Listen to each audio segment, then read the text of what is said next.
Episode 81। नैना कहती है वो कुछ दिनों के लिए बिजनेस रिलेटेड काम के लिए गए हैं। अब आगे। तारा कुछ भी नहीं खा पी रही थी। नैना की बातों को सुनकर उसका खाना खाने का अब बिल्कुल मन नहीं कर रहा था। वो बस अब जल्दी से घर जाकर सोना चाहती थी। तारा अपने मन में सोच रही थी, इससे अच्छा तो मिस्टर सूर्यवंशी के साथ घर में ही रुक जाती मैं। कितना अच्छा मूड था आज उनका। यहाँ आने के लिए कितना तैयार हुई थी मैं। आधा घंटा लगाकर मैंने अपने बालों को स्ट्रेट किया था, वो भी 2 बार, सब वेस्ट हो गया। नैना जब देखती है तारा खाना नहीं खा रही है तो वो उसे कहती है, अरे तारा तुम कुछ खा क्यों नहीं रही हो। तारा उसे कहती है, मैंने खा लिया। नैना उसे कहती है, तुमने तो कुछ खाया ही नहीं। खाना पसंद नहीं आया क्या तुम्हें? कुछ और बनवाओ क्या तुम्हारे लिए? तुम्हें आदत नहीं है क्या ये सब खाने की? तारा उसे कहती है, नहीं अच्छा है खाना, बस मेरा पेट भर गया। नैना वंश को कहती है, तेरी वाइफ तो कुछ खा ही नहीं रही है, ना ही कुछ पी रही है, ये इसको कह खाने को फिनिश करे। वंश तारा को आंखों ही आंखों में पूछता है, आप ठीक हो? तारा मुस्कुराकर हाँ में सर हिलाती है। राशि वंश को कहती है, शायद तारा को तेरे हाथ से खाना खाना है। ऐसे इसका मन नहीं हो रहा होगा अपने हाथ से खाना खाने का। तारा राशि को कहती है, मेरा सच में पेट भर गया है, अब मेरा मन नहीं हो रहा है कुछ भी खाने का। नैना तारा को कहती है, ठीक है तुम्हें नहीं खाना तो तुम नहीं खाओ, पर इतना कम खाओगी तो तुम्हारी तबीयत खराब हो जाएगी। मैं नहीं चाहती कि मेरे घर से तुम अपनी तबीयत खराब करके जाओ, इसीलिए तुम ये fruit juice P low. Juice पीकर तुम्हें अच्छा फील होगा और तुम्हारी तबीयत भी खराब नहीं होगी। नैना के इतना कहने पर तारा ड्रिंक पीने लगती है। तारा जूस पीते पीते अपने मन में सोच रही थी, ये मुझे खाना खाने के लिए इतना क्यों कह रही है, जैसे इनको फर्क पड़ता ही है मेरे भूखे रहने से। यहाँ आना ही नहीं चाहिए था मुझे। खाना खिलाकर मुझे मरने का प्लान तो नहीं है ना इनका, क्योंकि मैंने इनका केबिन अलग डिपार्टमेंट में शिफ्ट करवा दिया। खाना तो टेस्टी था, मैं कुछ ज्यादा ही सोच रही हूँ। नैना सर्वेंट की तरफ देखती है, वो उसकी तरफ थम्स अप का चिन्ह का साइन करता है। नैना के चेहरे पर डेविल स्माइल आ जाती है। जैसे जैसे तारा जूस को पूरा पी रही थी। कुछ देर बाद ट्यूलिप डिनर करके नैना म्यूजिक ऑन करती है। वंश तारा को डांस करने के लिए कहता है। ड्रिंक पीने के कुछ देर बाद से ही तारा का सर भारी भरी सा होने लगा था, इसीलिए वो उसे मना कर देती डांस करने के लिए। वंश भी डांस नहीं करता तारा के बिना। पार्टी म्यूजिक चल रहा था। नैना, विशाल और राशि डांस कर रहे थे। स्वर स्वर स्वर स्वर स्वर, दरवाजे को कंडी मारो कोई न बच के जाने पाए। डीजे को समझा दो म्यूजिक गलती से भी रुक ना जाए, आधा टका जो फील करे वो। 2 रेड बुल गटक ले और जिसको डांस नहीं करना वो जाके अपनी भैंस चराए। स्वर स्वर स्वर स्वर स्वर। वंश और तारा उनको सोफे पर बैठकर देख रहे थे। रात के 11 बज गए थे। तारा के सर में और दर्द हो रहा था म्यूजिक के शोर से। उसे बहुत अलग फील हो रहा था अपने शरीर में। तारा वंश को कहती है, मिस्टर सूर्यवंशी हम घर चले, मुझे नींद आ रही है अब। तभी राशि वंश और तारा का हाथ खींचकर कहती है, तुम दोनों तो डांस ही नहीं कर रहे हो। वंश राशि को कहता है, मन नहीं है, तू कर ले, वैसे भी हम जाते हैं अब 11 बज गए हैं। राशि उसे कहती है, इतनी जल्दी कोई जाता है क्या? अभी तो बस 11 ही बजे है, साथ में चलेंगे ना? वंश उसे कहता है, जाने में भी तो टाइम लगेगा, सुबह ऑफिस भी जाना है, आजकल वर्कलोड ज्यादा है। राशि उसे कहती है, वर्कलोड तो हमेशा ही तेरा ज्यादा होता है, अपने साथ अपनी वाइफ को भी काम करवाता रहता है पूरा दिन। इतने दिन हो गए शादी को, जब देखो तब काम काम करता रहता है। ये नहीं इसको हनीमून पर लेकर जाए, इसके साथ पार्टी करे, डांस करे। तारा के दिमाग में पता नहीं क्या आता है, वो वंश का हाथ खींचकर वंश को कहती है, राशि सही कह रही है, अपने साथ आप मुझसे भी काम करवाते रहते हो, चलो डांस करते हैं। वंश तारा को कहता है, आपके सर में दर्द हो रहा था ना? तारा उसे कहती है, अब नहीं हो रहा है, मुझे डांस करना है आपके साथ। राशि वंश को कहती है, अब तो तेरी मिसेज सूर्यवंशी भी कह रही है, अब तो रुक जा, देख कितना मन है इनका तेरे साथ डांस करने का। वंश उसे ठीक है कहता है। वो और तारा भी उनके साथ डांस करने लगते हैं। स्वर स्वर स्वर स्वर, बस आज की रात है, कल से वही से आप पे है। जी भर के नाच लो, ना घरवाले ना मापे हैं, सब पे अपना राज है। डरने की क्या बात है, ये तो बस शुरुआत है, ये तो बस शुरुआत है। अरे अभी तो पार्टी शुरू हुई है, अरे अभी तो पार्टी शुरू हुई है, ये तो बस शुरुआत है। स्वर स्वर स्वर स्वर। तारा मस्त होके वंश के साथ डांस कर रही थी। तारा को खुश देखकर वंश भी खुश था। उसको डांस करते देखकर नैना अपने मन में सोचती है, चलो अच्छा है, ड्रिंक ने अपना असर दिखाना शुरू कर ही दिया। कितना गुस्सा होगा वंश जब वो अपनी सो कॉल्ड वाइफ की वजह से एम्ब्रेस होगा। सूर्यवंशी खानदान की बड़ी बहू जब नशे में उल्टी सीधी हरकतें करेगी तब तो उसका पति वंश सूर्यवंशी उसको तलाक दे ही देगा। तलाक के बाद वंश जब दुखी होगा तो उसको उसकी बचपन की दोस्त ही तो संभालेगी। क्या फूल प्रूफ प्लान है मेरा। तारा आउट, नैना इन। वेल डन नैना, तेरा जवाब नहीं। रात के 11 बज रहे थे। अंश अपने घर की छत पर खड़ा था, तभी उसके पास तन्वी आकर खड़ी हो जाती है। अंश उसकी तरफ देखता है और कुछ भी नहीं कहता। तन्वी भी कुछ नहीं कहती है। फिर वो अंश को हिम्मत करके कहती है, बंदर। अंश उसे कहता है, बोली काली बिल्ली। तन्वी उसे कहती है, कल रात के लिए सॉरी। अंश तन्वी को हैरानी से देखने लगता है। उसे लगा वो कोई सपना देख रहा है, क्योंकि तन्वी उसे सॉरी कह रही थी। उसे अपने कानों पर विश्वास नहीं हो रहा था, क्योंकि कुछ घंटे पहले तन्वी उसे इग्नोर रही थी और अब उसे सॉरी कह रही है। अंश उसे कहता है, सॉरी किस लिए? और जहां तक मुझे याद हो गुस्सा तो मैंने तुम्हें दिलाया था, तुम्हारे मंगेतर के बारे में उल्टा सीधा कहकर। सॉरी तुम मुझे क्यों कह रही हो?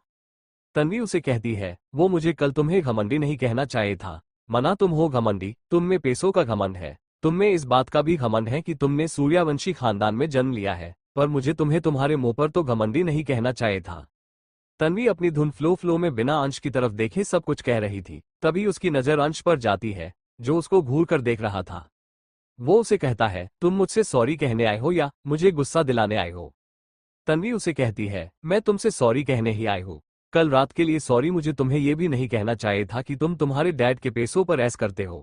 मैंने सुबह दीदी को बताया रात की हमारी लड़ाई के बारे में। उन्होंने बताया मुझे तुमने अपनी मेहनत से तुम्हारा बिजनेस खड़ा किया है और बिना जीजू की मदद के उसे आगे लेकर गए हो। तुम जीजू की रिस्पेक्ट करते जो, इसलिए उनकी हर बात मानते हो।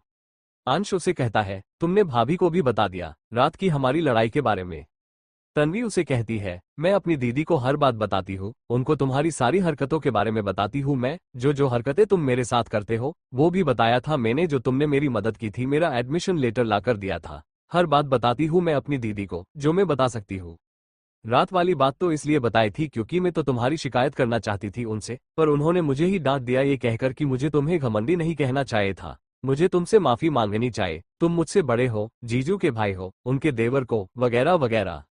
अंश उसे कहता है, थोड़ी देर पहले तो तुम मुझे इग्नोर कर रही थी, मुझे ऐसे देख रही थी जैसे मुझे खा जाओगी। और माफी मांगने के लिए तो सुबह कहा था ना भाभी ने, अब क्यों रात के 11 बजे तुम मुझसे माफी मांग रही हो? तन्वी उसे कहती है, वो सब छोड़ो, तुम्हें पता है ना तुमने ही मुझे गुस्सा दिलाया था, तब मैंने तुम्हें घमंडी कहा था, इसीलिए अपनी गलती मानते हुए तुम मुझे माफ कर दो।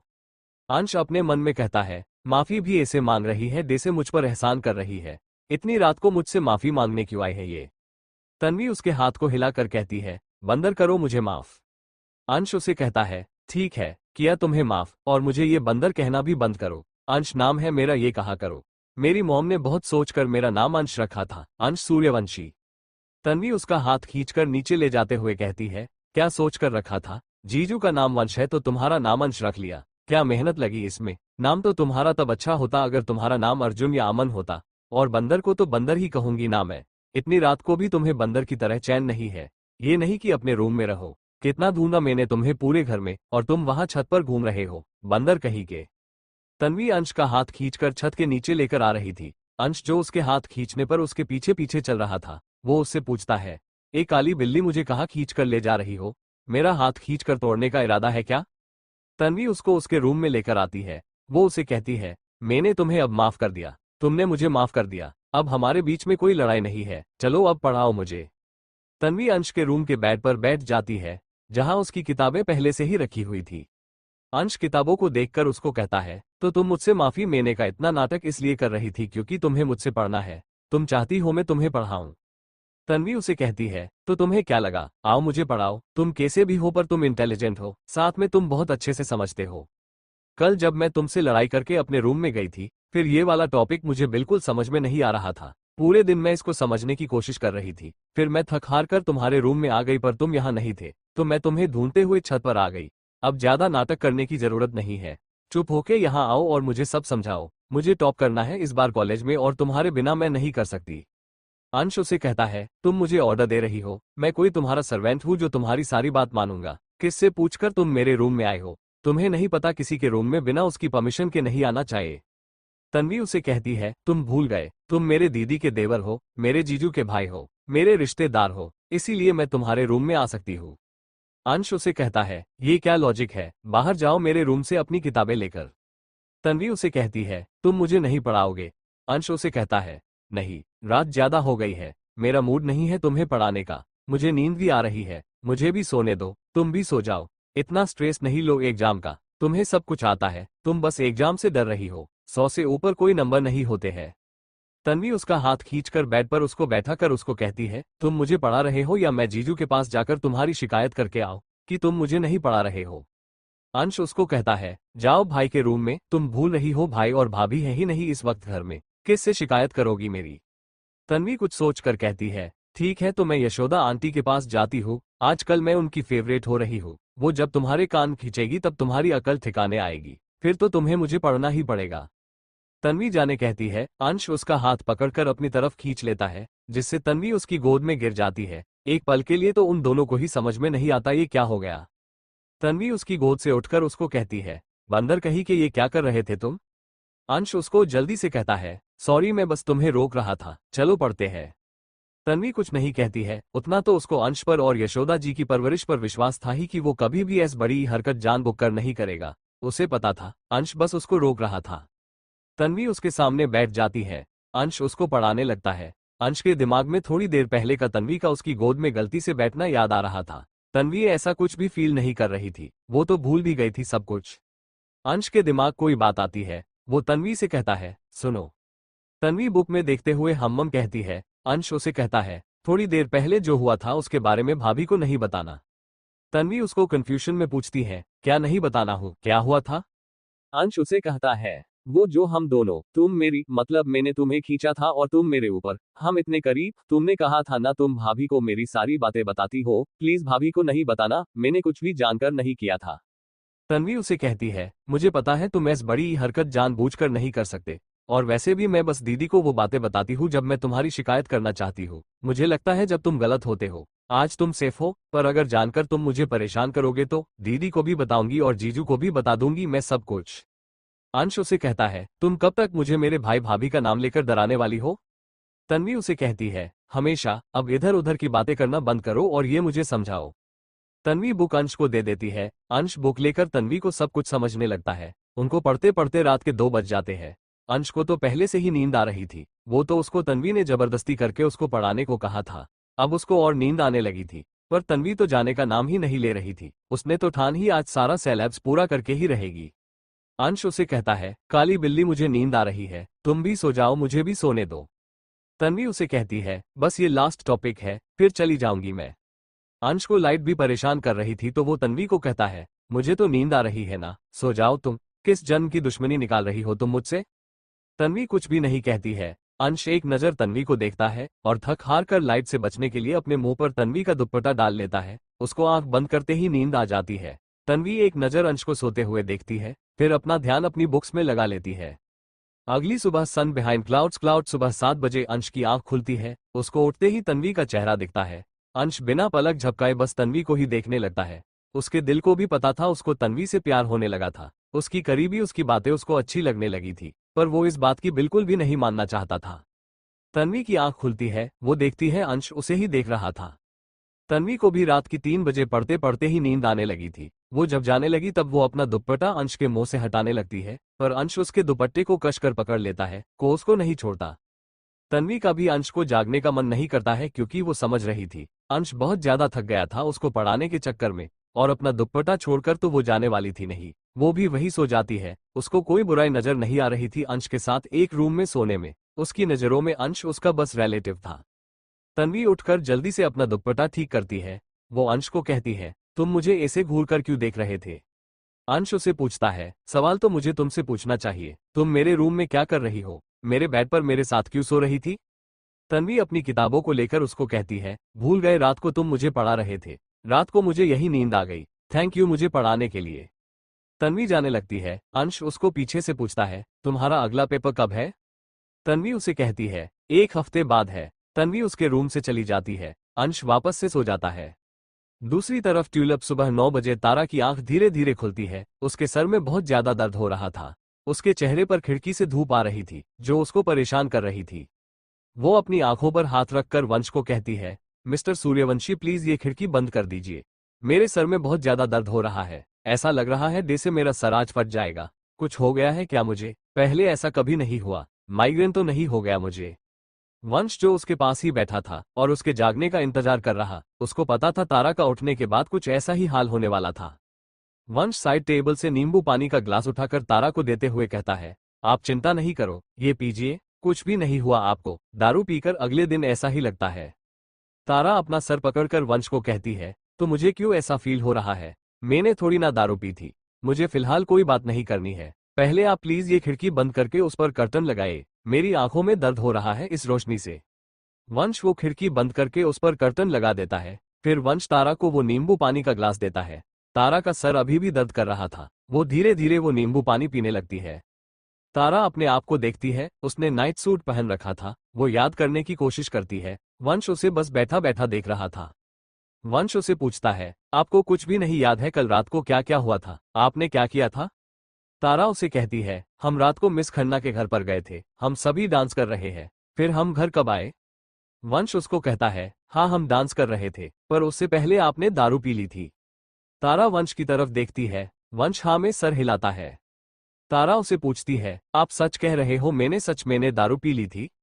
वंश फिर से हाँ में सर हिलाता है। फ्लैशबैक, कल रात हंसिया चांद का चेहरा, पूर्णिमा के चांद का चेहरा, कुबड़ा चांद, पूर्णिमा, हंसिया चांद। नैना के घर में वो सभी डांस कर रहे थे। नैना बस इंतजार कर रही थी तारा कब कोई उटपटांग हरकत करे और वो मौके का फायदा उठाकर वंश को उसके खिलाफ भड़का दे। तारा देखती है, नैना वंश के पास डांस कर रही थी। तारा को गुस्सा आता है। वो अपना मुंह गुस्से में फूला लेती है और म्यूजिक सिस्टम बंद कर देती है। सभी तारा की तरफ देखने लगते हैं, उसने इसे अचानक क्यों गाना बंद कर दिया? तारा नैना को डांटते हुए कहती है, आप मेरे पति के साथ क्यों डांस कर रही हो? मिस्टर सूर्यवंशी मेरे हस्बैंड है, वो बस मेरे साथ डांस करेंगे, आपके साथ नहीं करेंगे। तारा वंश का हाथ पकड़ लेती है। वो उसे कहती है, आप कहो मिस खन्ना को आप इनके साथ डांस नहीं करोगे, आप सिर्फ मेरे साथ डांस करोगे। मैं आपकी वाइफ हूँ, वो थोड़ी ना है।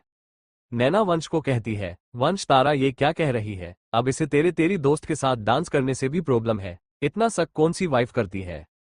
तारा नैना को कहती है, आप चुप रहिए, मैं अपने हस्बैंड से बात कर रही हूँ, आपसे बात नहीं कर रही हूँ मैं। विशाल वंश को कहता है, वंश मुझे लगता है भाभी ने गलती से ड्रिंक पी ली है, तब ये ऐसी बड़ी बातें कर रही है। तारा नमे सर हिलाकर विशाल को कहती है, नहीं भाई मैंने दारू नहीं पियाई, मैं नहीं पीती हूँ। मेरे नानाजी ने कहा था मुझे बचपन में दारू बुरे लोग पीते हैं, मैंने तो जूस ही पिया था बस। आप मिस्टर सूर्यवंशी से पूछ लीजिए, मैं कभी नहीं पीती हूँ। तारा वंश का हाथ हिलाकर वंश को कहती है, आप बताओ भाई को मैं नहीं पीती हूँ। वंश विशाल को कहता है, हाँ तारा नहीं पीती है। तारा विशाल को कहती है, देखा भाई नहीं पीती ना मैंने बस जूस ही पिया था। अच्छा जूस था, थोड़ा अलग था पर अच्छा था।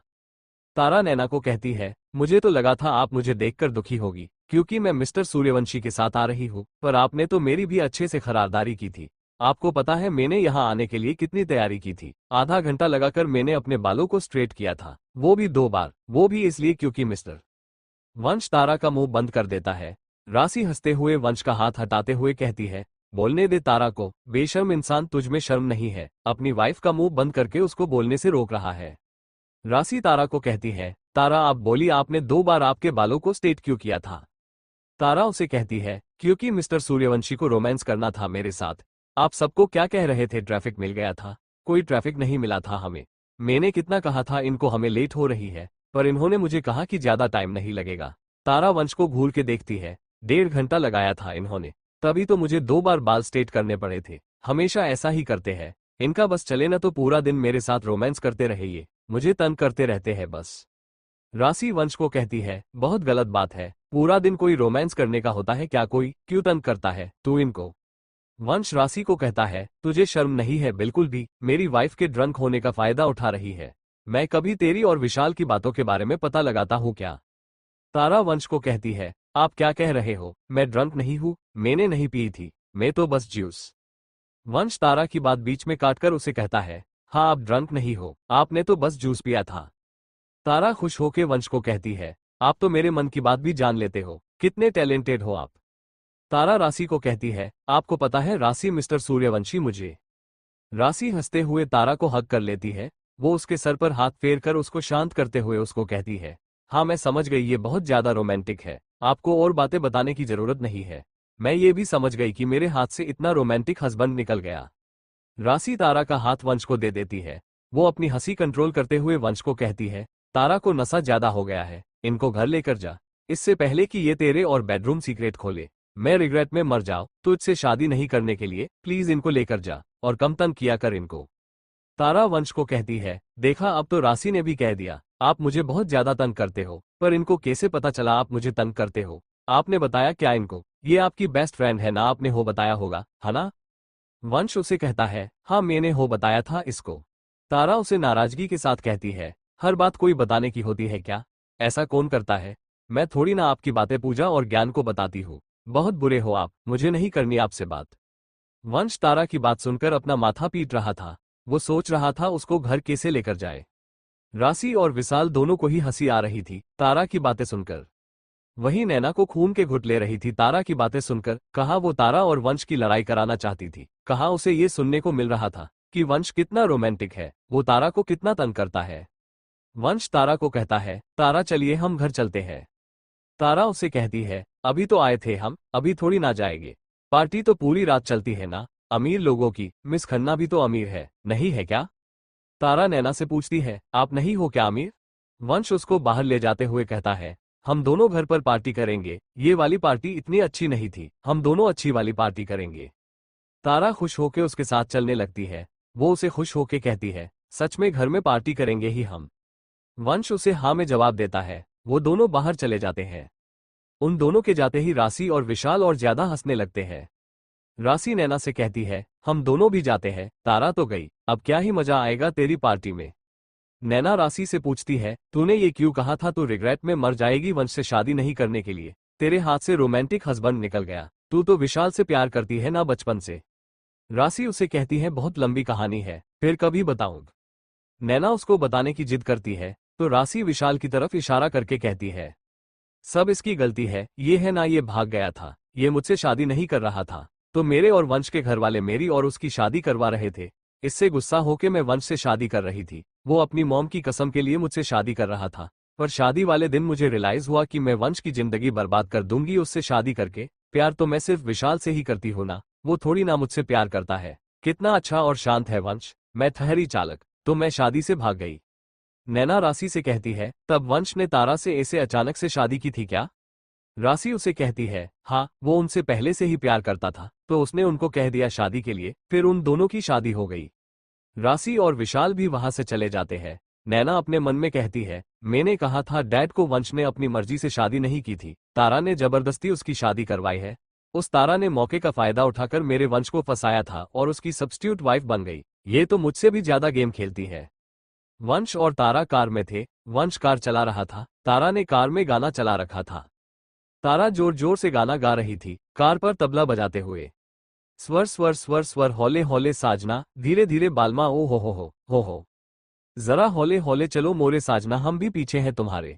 कैसी भीगी भीगी रुत है सुहानी, कैसे प्यारे नजारे, जरा हौले हौले। प्यार के सफर में होते ही रहेंगे झगड़े हजार सनम, प्यार के दीवाने चलते ही रहेंगे। फिर भी मिला के कदम सजना, होते ही रहेंगे नीची नजर के। मीठे मीठे इशारे, जरा हौले हौले स्वर स्वर स्वर स्वर। वंश तारा को देखते हुए अपने मन में कहता है, अच्छा हुआ आज मैं अपने साथ ड्राइवर को लेकर नहीं आया, नहीं तारा के ये इंडियन आइडल का ऑडिशन ड्राइवर भी सुन लेता और तारा को मुंबई में लेकर चला जाता। वो तारा ने ड्रिंक कैसे पी ली, इनको पता नहीं चला क्या ये जूस नहीं वाइन पी रही है, शायद कलर की वजह से कंफ्यूजन हो गई होगी। तारा अपने सीट बेल्ट को देखकर वंश को कहती है, मिस्टर सूर्यवंशी ये क्या, आपने मुझे बांध क्यों दिया? आप मुझे किडनैप कर रहे हो। आप मेरे हस्बैंड को जानते नहीं हो, वो बहुत पावरफुल है, उनसे पंगा नहीं लेना आप। वंश उसे कहता है, मैं आपको किडनैप करके आपके हस्बैंड के पास ही लेकर जा रहा हूँ। वो बहुत पावरफुल है ना, आपके बदले में वो मुझे बहुत सारे पैसे दे देंगे। तारा खुश होके कहती है, फिर ठीक है। आपको पता है मेरे हस्बैंड कितने हैंडसम है? वंश ड्राइविंग पर फोकस करते हुए कहता है, हाँ पता है, सुना है मैंने, वो बहुत ज्यादा हैंडसम है। तारा वंश की बाजू पकड़कर उस पर अपना सर रखकर कहती है, ये ही तो प्रॉब्लम है, इतनी सारी लड़कियां उनके पीछे है, मैं किस किस से उनको बचाऊं? इतनी सारी तो उनकी बचपन की दोस्त है, पहले तो बस राशि मैम थी, अब नैना खन्ना भी आ गई। राशि के मन में तो उनके लिए कुछ भी नहीं है, उनसे मुझे कोई खतरा नहीं है, वो बहुत अच्छी है। उनसे अगर मिस्टर सूर्यवंशी की शादी हो जाती तो भी वो दोनों साथ में खुश रहते, पर वो जो एक और दोस्त है उनकी नैना खन्ना, वो मुझे अच्छी नहीं लगती है। जब देखो तब मुझे नीचा दिखाती रहती है, ये दिखाती है कि मेरी औकात बस मेरे हस्बैंड की नज़रों में एक पीए से ज्यादा कुछ भी नहीं है। कभी कभी मुझे डर लगता है वो मुझसे मिस्टर सूर्यवंशी को छीन लेगी। पता नहीं कब 6 महीने पूरे होंगे, विजन 2023 खत्म होगा और वो मेरे और मिस्टर सूर्यवंशी की जिंदगी से जाएगी। वंश उसकी बातों को ध्यान से सुन रहा था। वो समझ रहा था नैना की वजह से तारा को उन दोनों के रिश्ते का डर लग रहा है। वंश कुछ देर के लिए कार को रोक लेता है। वो तारा को कहता है, आपसे आपके वंश को कोई नहीं छीन सकता। तारा खुश होकर उससे पूछती है, सच में मेरे वंश को मुझसे कोई नहीं छीनेगा ना? आज शादी के बाद पहली बार तारा ने वंश का नाम लिया था। भले ही वो इस समय ड्रंक थी, पर उसके मुंह से खुद का नाम सुनकर वंश बहुत ज्यादा खुश हो गया था। वंश तारा के माथे पर किस करके उसको कहता है, सच में आपके वंश को आपसे कोई नहीं छीनेगा। तारा अपने मुंह पर अपना हाथ रख लेती है। वो बच्चों की तरह रोते हुए कहती है, मैंने मिस्टर सूर्यवंशी का नाम ले लिया। नानाजी ने कहा था बचपन में पति का नाम पत्नी को नहीं लेना चाहिए। अब नानाजी मुझे डांट लगाएंगे।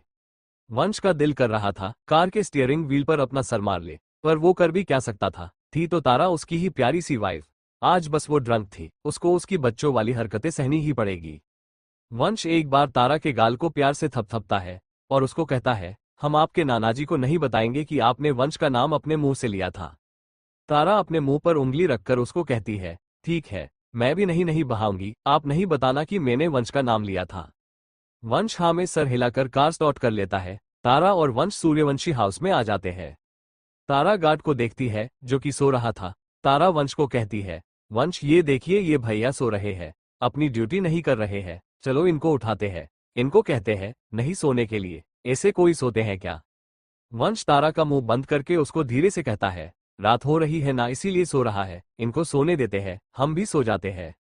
तारा हाँ में सर हिलाती है। वंश अपने मन में कहता है, आज पहली बार गार्ड के अपनी ड्यूटी पर सोने से गुस्सा नहीं आ रहा मुझे, अच्छा है सो रहा है, नहीं तारा को ऐसे देखकर पता नहीं क्या सोचता। वंश और तारा हॉल में आ जाते हैं। हॉल में अंधेरा हो रहा था, रात के 12:30 बज रहे थे। तारा वंश को कहती है, वंश आपकी तो बिजली की कंपनी है ना, फिर लाइट कैसे चली गई? आपने बिजली का बिल नहीं भरा था क्या? वंश उसे कहता है, भूल गया था मैं बिजली का बिल भरना, पर हमारे रूम में लाइट आ रही है, वहां सो जाते हैं हम।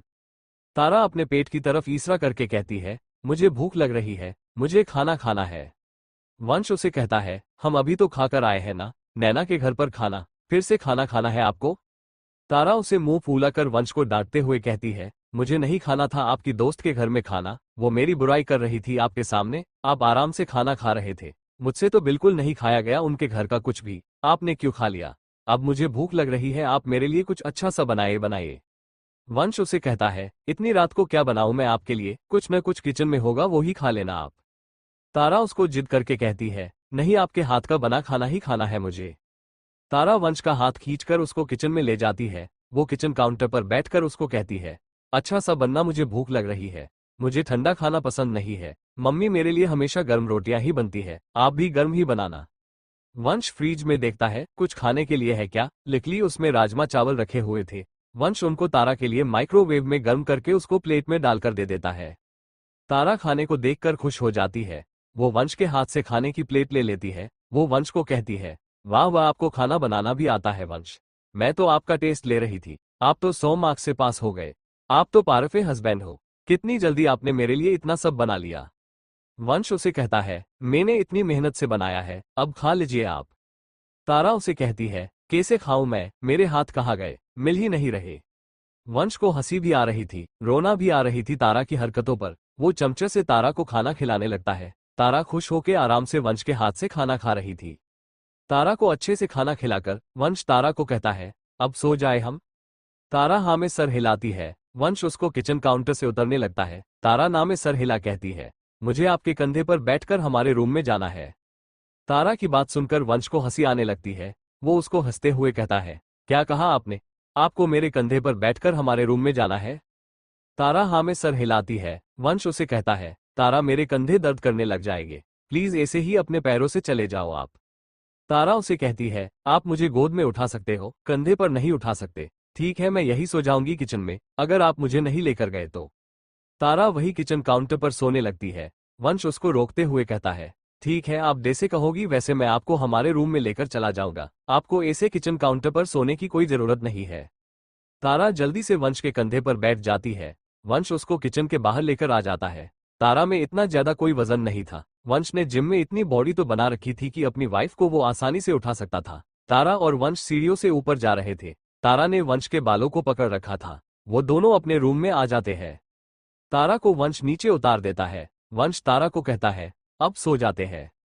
तारा उसे कहती है, आपने कहा था ना हम पार्टी करेंगे, चलो पार्टी करते हैं, डांस करते हैं। वंश उसको बेड के पास लेकर जाता है। वो उसको लेटा कर कहता है, पार्टी तो हो गई ना हमारी, नैना के घर पर आज के लिए इतनी पार्टी काफी है, बाकी कल करेंगे। तारा फिर से उठकर कहती है, नहीं मुझे तो अभी पार्टी करनी है, अमीर लोगों की पार्टी रात भर चलती है, हम भी तो अमीर है। वंश उसको फिर से लेटा कर कहता है, सो जाओ आप, अब कोई पार्टी नहीं होगी, ये मेरा ऑर्डर है आपके लिए, अपने बॉस की बात नहीं मानेगी क्या आप? तारा उसे कहती है, ठीक है नहीं करूंगी पार्टी, पर सर आप यहाँ इतनी रात को मेरे रूम में क्या कर रहे हो? मेरे हस्बैंड आपको देख लेंगे तो प्रॉब्लम हो जाएगी आपके लिए, आप जाओ यहाँ से। वंश उसके पास बैठकर उसके सर पर प्यार से हाथ फेरते हुए कहता है, आपके हस्बैंड को मैं समझा दूंगा, आप सो जाओ। तारा बेड पर से उठकर कहती है, मुझे गर्मी लग रही है, अजीब सा फील हो रहा है पेट में। तारा का जी घबरा रहा था क्योंकि उसने पहली बार ही दारू जैसा कुछ पिया था, उससे वो डाइजेस्ट नहीं हो रहा था। तारा जल्दी से वॉशरूम में जाती है, वंश भी उसके पीछे पीछे जाता है। तारा को उल्टियां हो रही थी, वंश जल्दी से उसको संभालता है, उसके बालों को पकड़ता है। उल्टी करने के बाद वंश तारा से पूछता है, अब आपको बेटर फील हो रहा है क्या? तारा कोई जवाब नहीं देती है। वो उल्टी करते ही नशे की वजह से बेहोश हो गई थी, वो नीचे गिरने ही वाली थी, उससे पहले ही वंश उसको संभाल लेता है। उल्टी की वजह से तारा के कपड़े भी खराब हो गए थे और तारा को संभालने की वजह से वंश के कपड़े भी खराब हो गए थे। वंश पहले तारा के मुंह को साफ करता है, फिर उसके कपड़े चेंज करके उसको अच्छे से साफ करके उसको कमरे में सुला देता है। उसके बाद वंश खुद भी अपने आप को साफ करता है, वो क्विक शॉवर लेकर अपने कपड़े भी चेंज कर लेता है, वो भी फिर तारा के पास सो जाता है। Flashback and tulip. वंश तारा की सारी हरकतों के बारे में सोच रहा था। तारा कुछ भी नहीं कह रही थी, वो बस वंश को देख रही थी। उसकी अभी भी यकीन नहीं हो रहा था उसने दारू पी ली थी क्या।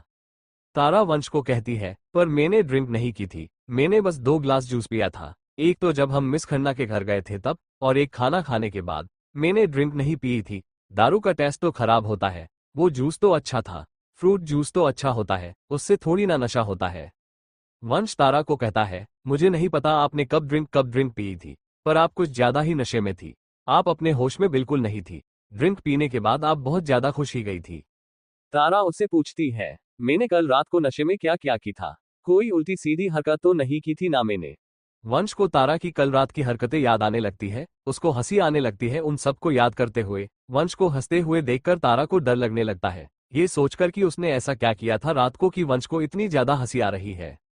तारा उससे फिर से पूछती है, बताइए मिस्टर सूर्यवंशी मैंने रात को क्या किया था?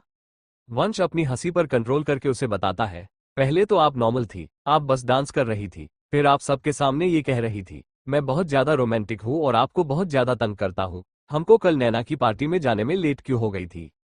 तारा उसे हैरानी से पूछती है, मैंने सच में ये कहा था आपके दोस्तों के सामने? वंश हाँ में सर हिलाकर कहता है, आप तो बहुत कुछ बताने वाली थी पर फिर हम घर आ गए। तारा उसे कहती है, फिर घर आकर हम दोनों सो गए, है ना? वंश न में सर हिलाकर कहता है, घर पर आकर आपने मुझे कहा कि आपको मैं खाना बना कर दूं, आपको आधी रात को भूख लग रही थी, जैसे तैसे मैंने आपको खाना खिलाया, पर फिर आपने एक नई फरमाइश रख दी मेरे सामने कि मैं आपको मेरे कंधे पर उठाकर हमारे रूम में लेकर जाऊं, तो मुझे आपकी बात माननी पड़ी। फिर आपको नशे की वजह से वॉमिट हुई, उसके बाद आप बेहोश होके सो गई। तारा दुखी होके कहती है, मैंने आपको बहुत ज्यादा एम्ब्रेस किया न रात को, आपके दोस्तों के सामने। सॉरी मुझे नहीं पता मैंने कब दारू पी थी, शायद गलती से पी ली होगी मैंने, मुझे नहीं याद बिल्कुल भी। आई एम सॉरी, मैं लायक ही नहीं हूँ किसी पार्टी में जाने के लिए, मैं दारू कैसे पी सकती हूँ, इतनी बड़ी गलती कैसे कर सकती हूँ मैं? ये भी नहीं सोचा मैं आपके साथ हूँ, मैं वहाँ विशाल भाई थे, राशि थी, मिस खन्ना थी, वो सब क्या सोच रहे होगे मेरे बारे में कि कैसी वाइफ हूँ मैं?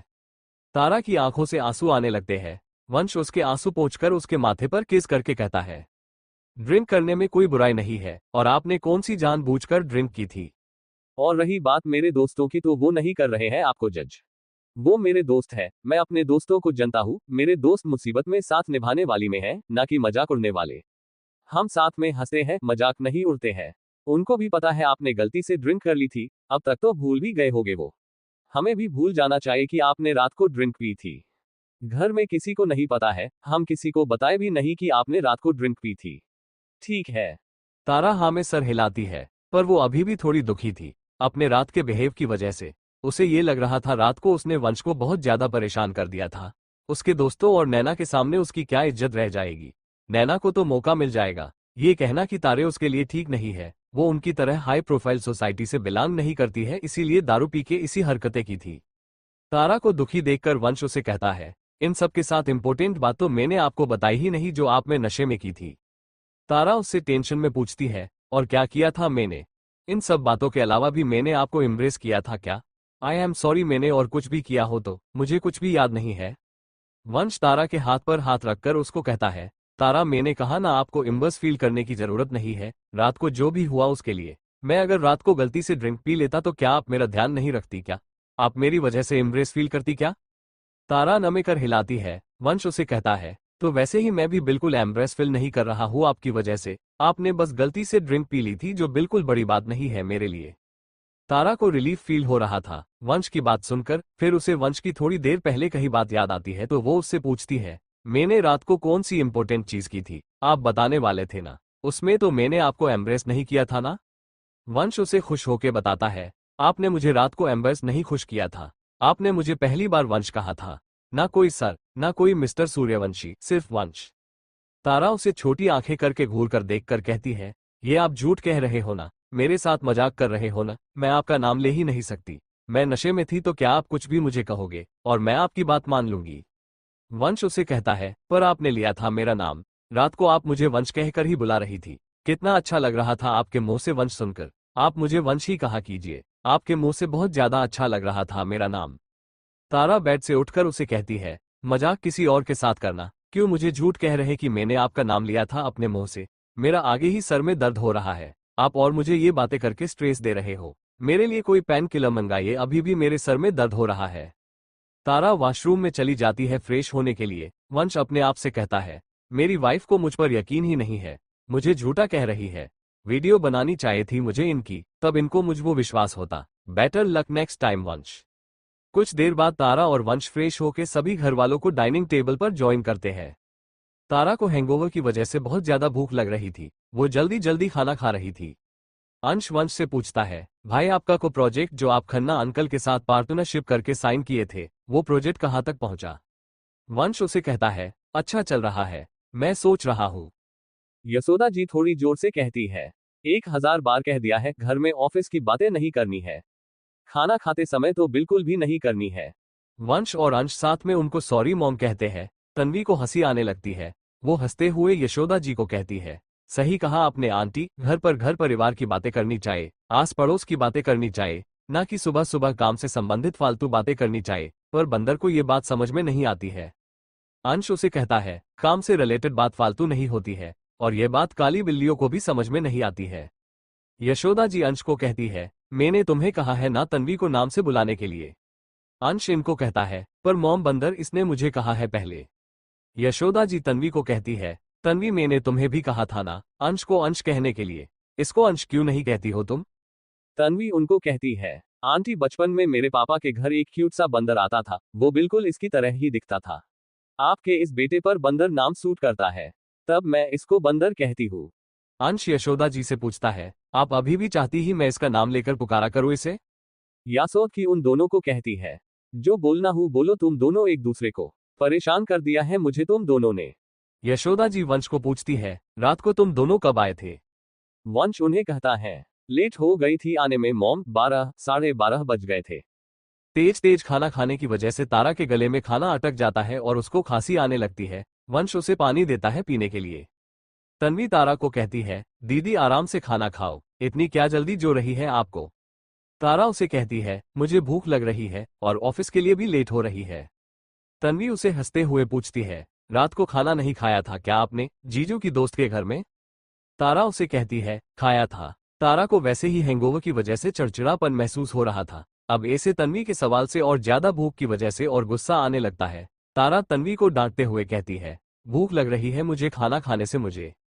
तारा फिर से खाना खाना लगाती है। तन्वी धीरे से कहती है, ये दीदी जीजू के साथ रहकर भी बिल्कुल भी नहीं बदली है, अभी भी ये मेरी वही गुस्सैल दीदी ही है। पता नहीं जीजू दीदी को कैसे सहते होगे, भगवान ही बचाए जीजू को दीदी के गुस्से से। बस जीजू को कभी मेरी दीदी का ये गुस्से वाला रूप ना देखना पड़े। तारा और वंश ब्रेकफास्ट करके ऑफिस के लिए चले जाते हैं। कार में वंश तारा को पूछता है, अब भी आपके सर में पेन हो रहा है क्या? तारा उसे कहती है, हाँ पता नहीं क्या हो गया है मुझे लगा ही था मुझे नहीं जाना चाहिए था मिस खन्ना की गेट टुगेदर वाली पार्टी में। वंश उसे कहता है, ठीक है, अगली बार हम ऐस बड़ी ई किसी भी पार्टी में नहीं जाएंगे। तारा उसे हु कहती है। थोड़ी देर में तारा और वंश ऑफिस आ जाते हैं। हैंगओवर की दवाई से तारा को बेटर फील हो रहा था। दोपहर में तारा वॉशरूम में थी, वो अपने हाथ धो रही थी। नैना उसके पास आती है, वो उसको प्यार से सॉफ्ट टोन में कहती है, हाय तारा, गुड आफ्टरनून। तारा अपनी तरफ देखती है, उसे कुछ अजीब लगता है नैना का उसको इतने प्यार से बात करना। वैसे नैना हमेशा उससे प्यार से ही बात करती थी, पर उसे यही लगता है नैना आज भी उसको नीचा दिखाने के लिए ही आई होगी। तारा उसे हाय कहकर गुड मॉर्निंग विश करती है। नैना उसे कहती है, कांग्रेस तारा। तारा उससे पूछती है, कांग्रेस किस लिए? नैना उसे कहती है, थोड़े दिन पहले तुम्हारी शादी हुई थी ना वंश से, तुम्हारी शादी इंडिया के नंबर 1 बिजनेसमैन प्लस इतनी रिस्पेक्ट फैमिली के बेटे से हुई है, तब तुम्हें मैं बधाई दे रही हूँ। तारा उसे थैंक यू कहती है। नैना उसे कहती है, वैसे मानना पड़ेगा क्या किस्मत पाई है तुमने, तुम्हें बिना कुछ करे वंश जैसा इतना अमीर पति मिल गया। वैसे क्या कहकर वंश को कन्विंस किया तुमने उसे शादी के लिए? क्या फूल प्रूफ प्लान था ना तुम्हारा? दुल्हन शादी से भाग गई तो तुम वंश की दुल्हन बन गई। वैसे तुम्हें पता है ना इस बड़ी ई शादी की दुल्हन को क्या कहते हैं? Substitute wife. तुम भी वंश की वो ही होना। तारा को उसकी बातें सुनकर बहुत ज्यादा गुस्सा आ रहा था। वो नैना को कहती है, आपको मुझसे मेरी और मिस्टर सूर्यवंशी की शादी से रिलेटेड बात करनी है तो मैं आपसे बात करने में बिल्कुल भी इंटरेस्टेड नहीं हूँ। तारा बाहर जाने लगती है। नैना उसका हाथ पकड़कर उसको कहती है, पर तुम्हें नहीं लगता तुमने गलत किया वंश के साथ? उसको अपने जाल में फंसाकर उससे शादी की तुमने, उसकी इज्जत का तो ख्याल रखना चाहिए था ना तुम्हें। तारा अपना हाथ छुड़ाने की कोशिश करती है पर नैना उसका हाथ नहीं छोड़ती है। नैना उसको कहती है, ये तो सोचना चाहिए ना उसकी क्या इज्जत रह जाएगी सोसाइटी में एक मामूली सी सेक्रेटरी से शादी करके। तारा अपना हाथ छुड़ाकर नैना का हाथ पकड़ लेती है। वो उसका हाथ थोड़ा सा मरोड़ कर कहती है, अब ये ही मामूली सी सेक्रेटरी उनकी वाइफ है। जिस कंपनी के अंदर आप खड़ी हो उसके सीईओ की ऑफिसली वेडेड वाइफ। तो मुझसे दोबारा बदतमीजी करने के बारे में सोचना भी नहीं। मैंने कहा था मिस्टर सूर्यवंशी को ऑफिस में उनकी पीए बनकर ही रहूंगी, पर घर पर उनकी वाइफ ही हूं मैं। तारा नैना का हाथ छोड़ देती है। नैना का हाथ लाल हो गया था, वो गुस्से में तारा को देख रही थी। तारा उसे प्यार से सॉफ्ट टोन में कहती है, मुझे पसंद नहीं है अपनी पावर का मिसयूज करना, पर अगर अगली बार आप मेरे और मेरे हस्बैंड के बीच में आने की कोशिश करोगी तो हो सकता है उसके अगले दिन खन्ना इंडस्ट्री के शेयर्स आसमान से जमीन पर आ जाए। आगे आप खुद समझदार हो। नैना अपने हाथ को सहलाते हुए गुस्से में तारा को कहती है, हाउ डेयर यू, तुम मुझे धमकी दे रही हो? तारा उसे कहती है, हाँ इसे आम भाषा में धमकी भी कह सकती हो आप। लंदन से पढ़कर आए हो ना आप, इतना भी नहीं पता आपको? नैना उसे कहती है, ये इतना घमंड तुम में वंश से शादी करके आ रहा है ना? तारा उसे कहती है, घमंड नहीं कॉन्फिडेंस कहते हैं, और ये मुझ में मिस्टर सूर्यवंशी से शादी करने से पहले से ही था। हाँ अब थोड़ा बढ़ गया है ये अपने पति का प्यार सम्मान और साथ पाकर। नैना उसे कहती है, तुम्हारा ये कॉन्फिडेंस तो मैं तोड़ कर रखूंगी। मैं तुम्हें सामने से कह रही हूँ 6 महीने के अंदर अंदर वंश तुमसे तलाक ले लेगा। तारा उसे बाहर जाते हुए कहती है, कोशिश कर लेना, हो सके हो कर लेना। तारा वहां से चली जाती है। नैना अपने लाल हाथ को देखकर कहती है, मैं तो इसे मामूली सी समझ रही थी, ये तो बॉडी बिल्डर निकली। नैना वहां से अपने डिपार्टमेंट में चली जाती है। तारा अपनी डेस्क पर जाकर बैठ गई थी। उसने नैना को धमकी तो से दी थी, पर अब उसे डर लग रहा था कि नैना सच में उसके और वंश के रिश्ते में दरार ना डाल दे। अभी अभी उनके शादीशुदा जीवन की शुरुआत हुई थी। अभी अभी तारा ने अपने जीवन में सपने देखने शुरू किए थे। वो नैना जैसी किसी भी लड़की की वजह से इन सब सपनों को अपनी आंखों के सामने से टूटते हुए नहीं देख सकती थे।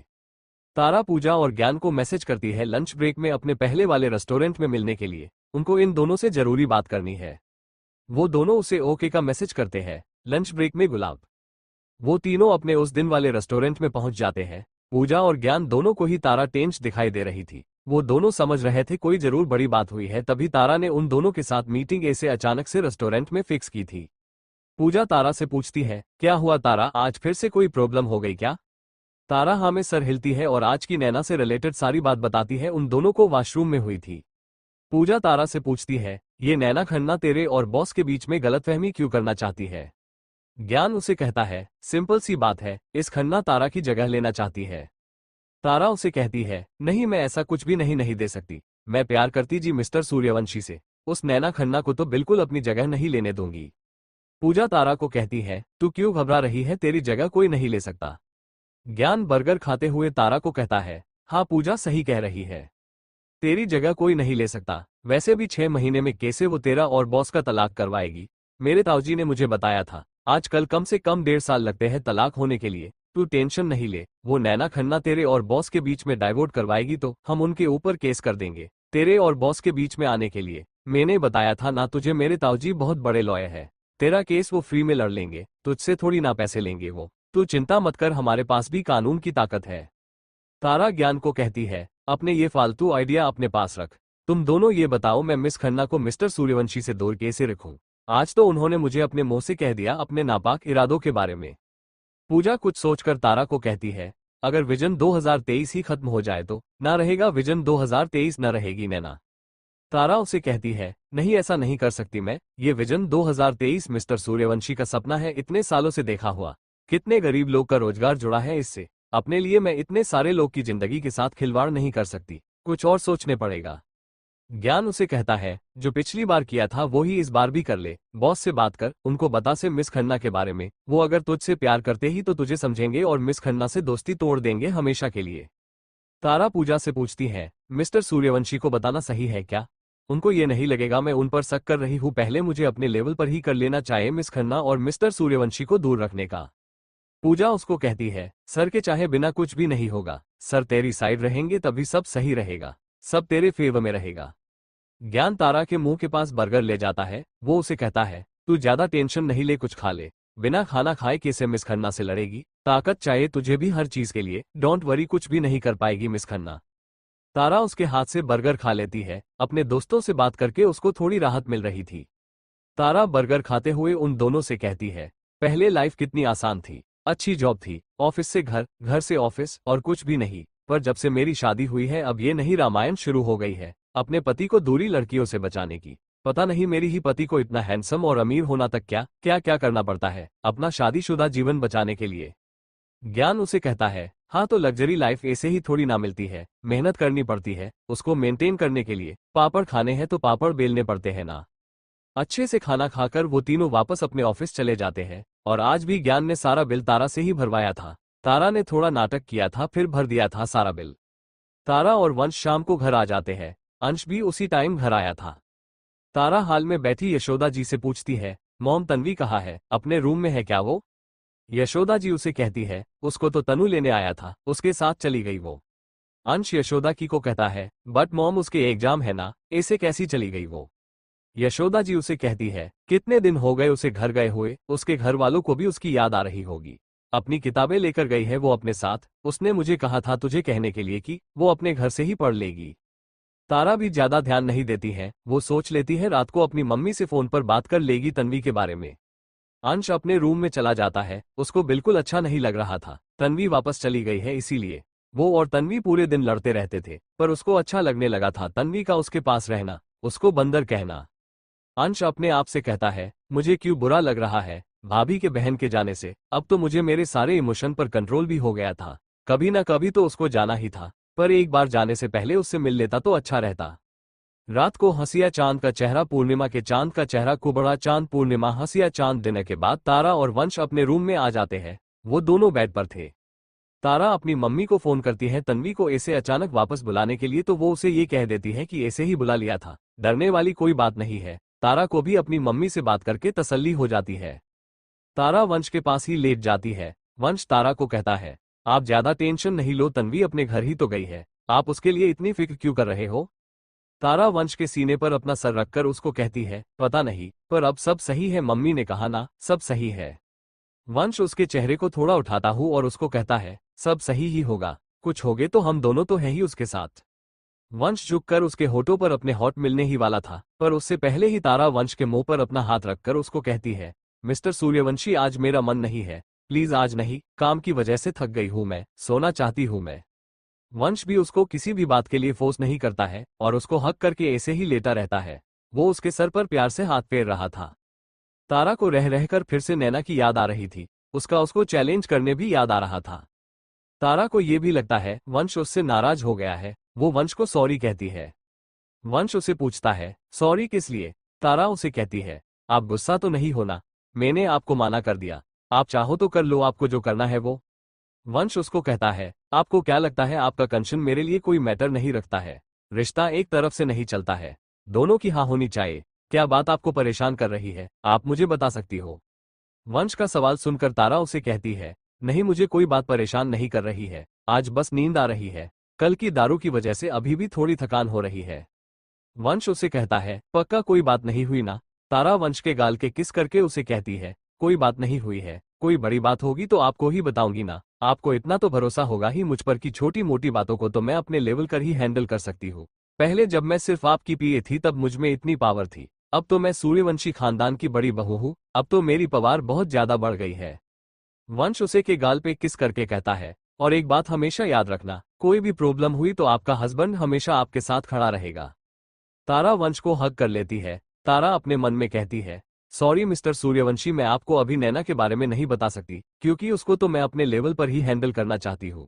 मैं भी देखती ही वो क्या क्या कर सकती है। होगी वो नैना खन्ना किसी कंपनी के सीईओ की बेटी, पर मैं भी तारा सूर्यवंशी ही उसको देखा दूंगी कौन हूं मैं, किससे पंगा लिया है उसने, उसको भी पता चलेगा। किसी का हस्बैंड उससे छीनना इतना भी आसान नहीं होता है। कुछ देर में तारा और वंश दोनों सो जाते हैं। वहीं दूसरी तरफ अंश अपने रूम में, उसको नींद ही नहीं आ रही थी। रात के 2 बज गए थे पर नींद उसकी आंखों से कोसों दूर थी। उसको आंख बंद करते ही तन्वी का चेहरा याद आ रहा था।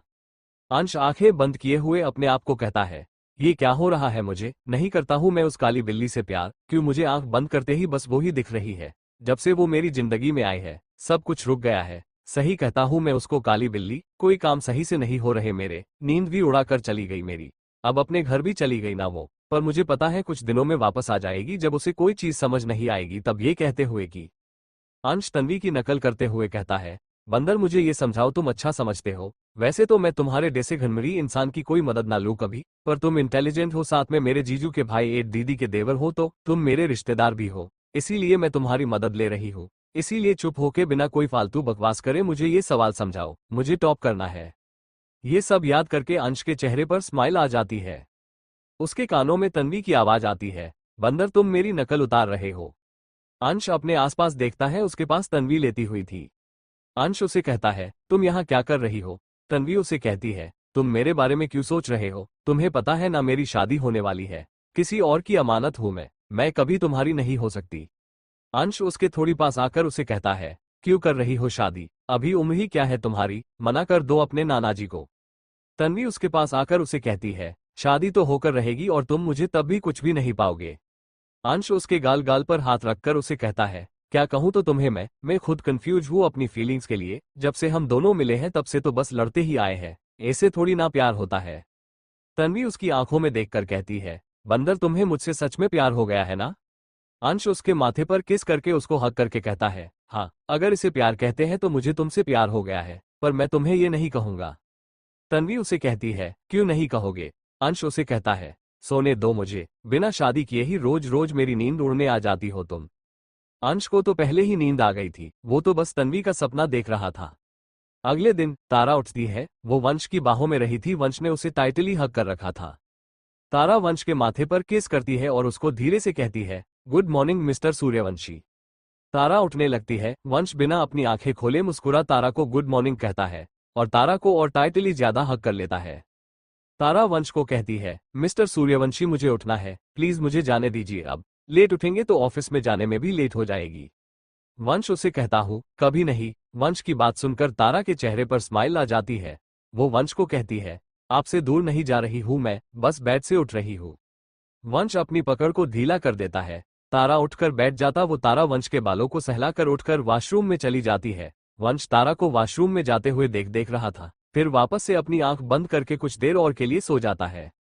कुछ देर बाद गुलाब सभी सूर्यवंशी डाइनिंग टेबल पर बैठकर ब्रेकफास्ट कर रहे थे। आज कोई भी किसी से बात नहीं कर रहा था। अंश का बिल्कुल मन नहीं लग रहा था तन्वी को बिना देखे। अंश हिम्मत करके तारा को कहता है, भाभी आपकी बहन को पढ़ाई में कोई प्रॉब्लम तो नहीं हो रही ना? उनसे मुझे कहा था जो उसका अगला वाला पेपर थोड़ा हार्ड है। तारा उसे कहती है, भाई उसे सब कुछ आता है, फिर भी उसे सब कुछ हार्ड लगता है। हर साल टॉप करती है कॉलेज में, फिर भी एक नंबर काटने से भी डरती है। उसे कोई प्रॉब्लम होगी तो वो मुझे फोन कर लेगी। अंश उसे कहता है, उसने मुझे कहा था, उसे मेरा समझाया ज्यादा समझ में आता है। आपको वो फोन करे तो आप मुझे बता देंगे, मैं उसको समझा दूंगा। वंश अंश को कहता है, तुझे तन्वी की इतनी टेंशन क्यों हो रही है? वो बच्ची यहाँ थी तब तो तू उससे लड़ता रहता था, अब उसके बारे में इतना कंसर्न देखा रहा है, कल तो इसी डाइनिंग टेबल पर। यशोदा जी थोड़ी ऊंची आवाज में कहती है, वंश अब बस करो, जो हुआ उसे हम बदल नहीं सकते हैं, जो भी अंश और तन्वी के बीच में नोकझोंक होती है वो दोनों की तरफ से होती है ना। तुम इसके बड़े भाई हो, तुम्हें इसे समझना चाहिए, पर तुम तो इसे ताने मार रहे हो। और अंश अब कुछ गलत तो कर नहीं रहा ना, तन्वी की चिंता ही तो कर रहा है। अंश ने जो भी पहले नासमझी में किया, उसकी वजह से जो भी तन्वी को प्रॉब्लम हुई, उसकी माफी मांग ली ना उसने तन्वी से। अब दोनों के बीच सब सही है। अंश उसकी पढ़ाई में मदद कर रहा था ना, तुमने इसको को भी सजा दी, उसको पूरी ईमानदारी से निभा रहा है ना ये। तुम्हें पता है अंश तुम्हारी कितनी ज्यादा रिस्पेक्ट करता है। तुम्हारी बात अगर ये बिना कुछ भी कहे सुन रहा है, इसका मतलब ये नहीं हो कि तुम इसे कुछ भी कहोगे। ऐसे बिहेव की उम्मीद मुझे तुमसे बिल्कुल नहीं है। तुम्हें पता होगा तुम्हें अब क्या करना है। वंश अंश को सॉरी कहता है, अंश उसे इट्स ओके कहता है। वंश और अंश दोनों पर उसके बाद कुछ भी नहीं कहते हैं। तारा अंश को कहती है, थैंक यू भाई, आपने इतना सोचा तन्वी के बारे में, पर आप अपने काम पर फोकस की करो। तन्वी की टेंशन नहीं लो आप, उसको कोई प्रॉब्लम होगी तो मैं सॉल्व कर दूंगी। वो तीनों अपने अपने ऑफिस चले जाते हैं। शाम को तारा और वंश दोनों को किशोर जी घर बुलाते हुए वो दोनों वहां जाते हैं। वो दोनों तारा के घर में हॉल में सोफे पर बैठे थे। चाय कॉफी पीने के बाद तारा अपनी मम्मी से इसरे ने पूछती है, सब ठीक है। किशोर जी उन दोनों को कहते हैं, कल शादी है तन्वी की। वो दोनों हैरान हो जाते हैं किशोर जी की बात सुनकर।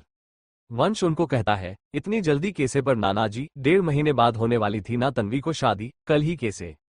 तारा भी उनको कहती है, आपने कहा था उसका एग्जाम खत्म हो जाएगा, फिर उसके बाद शादी होगी उसकी, अभी कल कैसे? किशोर जी उनको कहते हैं, मुझे पता है मैंने क्या फैसला लिया, पर मुझे अपने फैसले को बदलना पड़ा। वंश उनको कहता है, ऐसा क्या हुआ कि आपको इतनी जल्दबाजी करनी पड़ रही है तन्वी की शादी के लिए?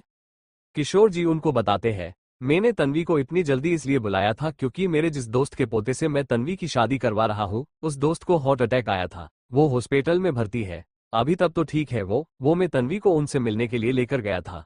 अपने बाप की ये हालत देखकर मेरे दोस्त अपने बेटे की शादी जल्द से जल्द करना चाहते हैं ताकि वो जीते जी अपने पोते की शादी देख सके। अब ऐस बड़ी हालत में उनको माना थोड़ी ना करता मैं कि मैं इतनी जड़ी शादी नहीं कर सकता अपनी नातिन की। वंश और तारा दोनों को ही समझ में नहीं आ रहा था क्या कहे किशोर जी को। तारा शारदा जी से पूछती है, तन्वी ठीक है? शारदा जी हाँ में सर हिलाकर कहती है, अपने कमरे में है, पढ़ रही है। तारा अपने कमरे में जाती है, उसके साथ शारदा जी भी आ जाती है। तन्वी पूरी लगन से पढ़ रही थी, उसके चेहरे पर शादी की बिल्कुल टेंशन नहीं हो रही थी। तारा उसे पूछती है, तन्वी तो ठीक है ना? तन्वी मुस्कुराकर उसको कहती है, मुझे क्या होगा, मैं तो ठीक हूँ। तारा उसे कहती है, नहीं कल तेरी शादी। तन्वी उसको कहती है, शादी तो होनी ही थी, क्या फर्क पड़ता है? नाना जी 1 महीने बाद करवा रहे हैं या 1 दिन बाद? तारा शारदा जी को कहती है, मम्मी हम लड़के वाले से बात नहीं कर सकते क्या? मान लेंगे वो बात, इतनी जल्दी कैसे क्यों कर रहे हैं नाना जी ऐसे?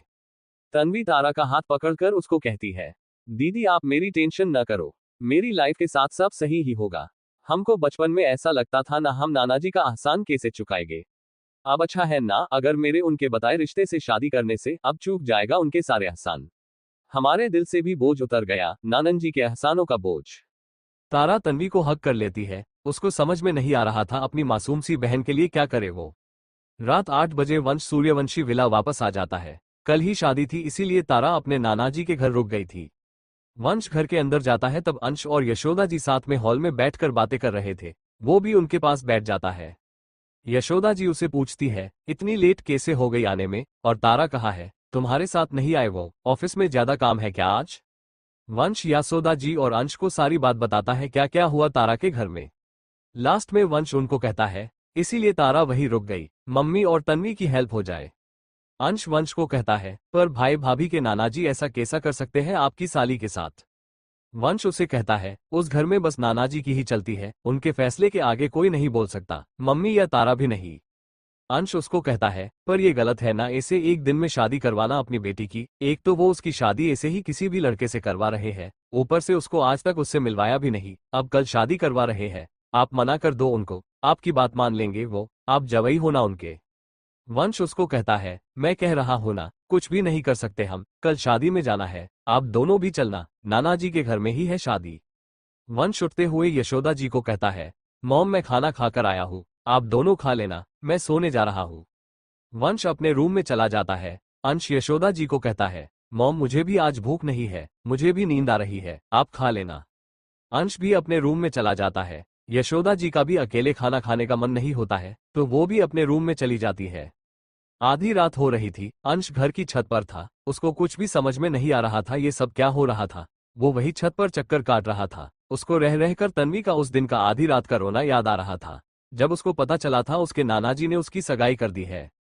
अंश अपने आप में ही बड़बड़ा रहा था। भाभी के नानाजी ऐसा कैसे कर सकते हैं? क्या मांगा था उसने? यही न कि उसको पढ़ना है और अपने एग्जाम देने हैं, पीएचडी करनी है, जॉब करनी है। एग्जाम तो ठीक से देने देते, उसको ऐसे कैसे शादी करवा सकते हैं? उसके कानों में तन्वी की आवाज आती है, बंदर वो मेरे नानाजी है, वो कर सकते हैं ऐसा। तन्वी उसके पास आती है। अंश उसको देखते ही हक कर लेता है। वो उसको कहता है, क्यों कर सकते हैं ऐसा? तुम्हारा अपना कोई वजूद नहीं है क्या? तुम्हारी राय कोई मायने नहीं रखती क्या? उनको तुमसे तो पूछना चाहिए ना तुम्हारी शादी करवाने से पहले। तन्वी उसे कहती है, हो सकता है मैंने हाँ कह दी हो, मेरी मर्जी हो इस शादी में, मैं शादी करना चाहती हूँ। अंश उसको टाइट हक करके कहता है, मजबूरी में हाँ कहने को हाँ कहना नहीं कहते हैं। मुझे पता है तुम अभी शादी करना नहीं चाहती हो, तुम्हारे अपने सपने हैं अपनी लाइफ को लेकर, तुम उनको पूरा करना चाहती हो। तन्वी उसे कहती है, तुम्हें क्यों बुरा लग रहा है? तुम तो कह रहे थे ना आंटी को उस दिन की मेरे साथ सही हो रहा है। बुरा तो उस लड़के के साथ हो रहा है जिसकी शादी मेरे साथ हो रही है। अंश उसे कहता है, वो तो मैंने ऐसे ही कह दिया था, तब मैं कौन सा तुमसे प्यार करता था। तन्वी उससे थोड़ी दूर होकर उसे कहती है, तो अब जब तुम्हें मुझसे प्यार हो गया है तो तुम्हें मुझसे सिम्थी हो रही है। अंश उसके चेहरे को गाल से थाम कर उसको कहता है, काली बिल्ली सिम्थी नहीं चिंता हो रही है मुझे तुम्हारी। गलत कर रहे हैं तुम्हारे नानाजी, बड़े होने का गलत फायदा उठा रहे हैं। तुम उनको कुछ क्यों नहीं कह रही हो? बड़ी क्या मजबूरी है तुम्हारी? तन्वी उसे कहती है, मैं उनको नहीं मना सकती शादी के लिए, तुम बोल दो नानाजी को तुम मुझसे प्यार करते हो और मुझसे शादी करना चाहते हो। अंश उसे कहता है, सॉरी पर मैं ऐसा नहीं कर सकता। तन्वी उसे कहती है, क्यों हिम्मत नहीं है? डर लगता है मेरे नानाजी से? अंश उसे कहता है, अंश सूर्यवंशी किसी से नहीं डरता, पर मैं शादी नहीं करना चाहता हूँ। तन्वी उसका हाथ पकड़कर उसको पूछती है, क्यों नहीं करना चाहते हो? तुम्हें ये लगता है ना जैसे तुम्हारे मॉम डैड का डाइवोर्स हो गया, वैसे तुम्हारा भी हो जाएगा एक दिन। अंश उसे कुछ भी नहीं कहता है। तन्वी उसे कहती है, बोलो बंदर, यही रीजन है ना मुझे अपनी दिल की बात नहीं कहने की, क्योंकि तुम्हें डर लगता है तुम अपने डैड की तरह बन जाओगे, अपनी वाइफ को छोड़कर चले जाओगे।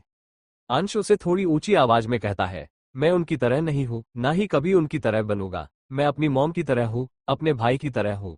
मिस्टर प्रताप सूर्यवंशी की तरह बिल्कुल नहीं हूँ, जो अपने वाइफ और बच्चों को छोड़कर चले गए, उनको अपनी लाइफ से निकाल दिया, उनकी तरह नहीं हूँ। ये सब कहते हुए अंश की आंखें अपने आप ही खुल जाती है। वो अपने आसपास देखता है। वो अकेला अपने रूम में सो रहा था। वो समझ जाता है वो फिर से तन्वी का सपना देख रहा था। वो पानी पीता है और फिर से सो जाता है। Thanks for watching. Subscribe for more amazing stories.